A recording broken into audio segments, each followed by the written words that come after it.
Recently, the news broke about TikTok surpassing YouTube in average watch time. Is this it? Is this the end of YouTube? Should I just quit YouTube and switch over to TikTok and short form content? That is the temptation and the confusion for every single creator trying to find success online. But I have a big problem with TikTok's content. So today I'm going to be talking about why creators should stick with YouTube's long form content instead. And I might contradict myself later and talk about why TikTok might actually be better. Let's start with my history with TikTok. Full disclaimer, I am not the typical bitter YouTuber who's like, man, TikTok is just complete cringy garbage. It's the next Tumblr. It's just full of a bunch of 5-year-olds who have no skill, no talent, dancing badly, and lip-syncing badly. They can't even sing. I am actually one of those cringy old people that started using TikTok before it was cool. By the way, I know I'm not old, but in the land of the internet, I might as well be ancient. I'm too old for this. I started using TikTok, I want to say at the end of 2019. Still pretty late compared to a lot of the kiddos out there, Gen Z, but I still started it early enough where it was really easy to grow. Everything I posted got about 10,000 views at least. On one hand, Instagram was really kind of stuffy and overly professional, whereas you can kind of be casual and have fun on TikTok.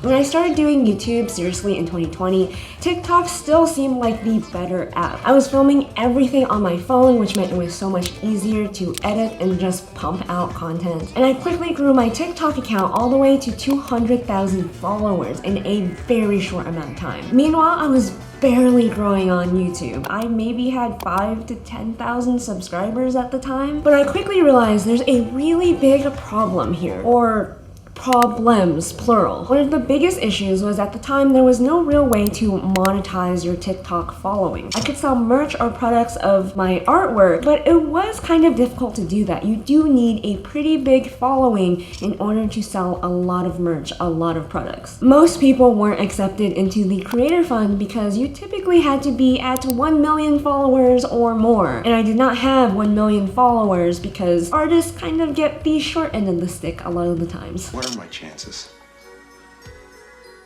Not good. It was also so fleeting, kind of like Instagram. You have to post every single day, multiple times a day, in order to be seen by the algorithm. Very rarely are your old TikToks going to pop off. I also noticed that yes, obviously the audience is very young. Anywhere between 15 and 18, which is kind of a problem if you are an old lady like me. 15-year-olds do not typically find a 20-something-year-old lady relatable. In fact, I actually remember being called a boomer on the app, which, you know, great for my self-esteem.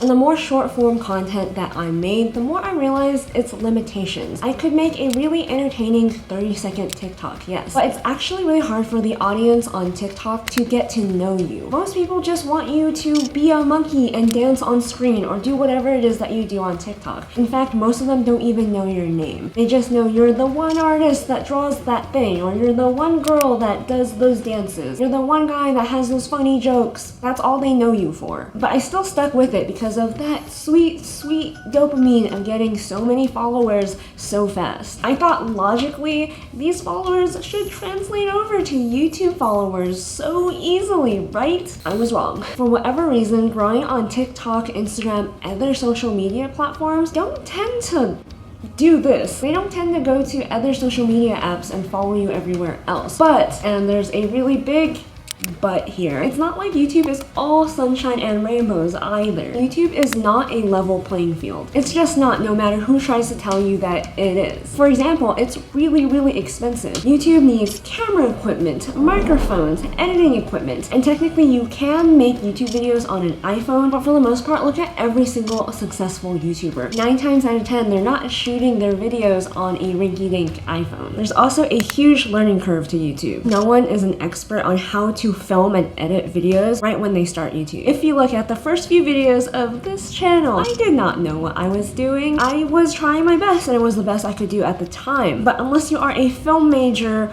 or you for some reason have all this knowledge on how to film and edit video, most people need at least a year or two of doing YouTube consistently before they become somewhat of an expert in doing YouTube. You are literally competing with the other Peter McKinnons of the world. For creators, it's really time consuming to make videos compared to how much time it actually takes to make a TikTok. It can take several days to make, produce, and publish a finished video. So you might be asking, what changed then? If TikTok is so great and YouTube kind of is really difficult, why do I think YouTube is better? Well, I didn't see the benefits of YouTube compared to TikTok until much later on. The first one being YouTube is the second largest search engine in the world, second to Google, which also owns YouTube. People can discover you years later because of work that you've already put in the past. So I've had plenty of videos get picked up much later on, and they still to this day continue to get me views, even if I don't currently look like the person that filmed that video way back when. With long form content, I can really tell more interesting, unique stories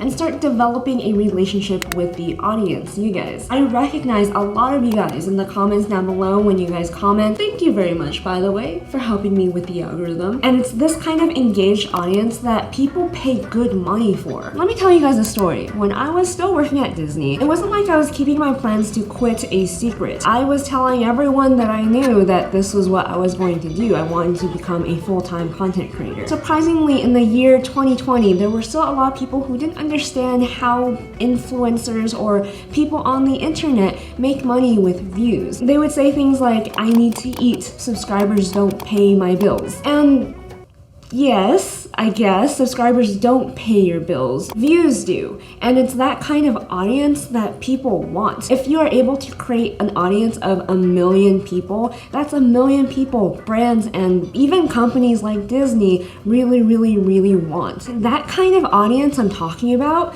is really hard to build on TikTok, which is why a lot of brands don't really pay TikTok influencers compared to YouTubers who might have the exact same size audience because the YouTuber's audience is much more engaged. The psychology of why we like the people we like is usually because they remind us of us or we can relate to them in some way. And the thing is, I might not be everyone's cup of tea who isn't a young millennial female. It seems like most people who watch this channel, they tend to be my age, they tend to be female. Actually, there are a lot of males in the audience as well, which is kind of neat that like I'm very gender neutral in terms of the audience that I attract. Meaning it doesn't matter how old or young you are on YouTube, you will find an audience for you. And of course, we cannot ignore the elephant in the room.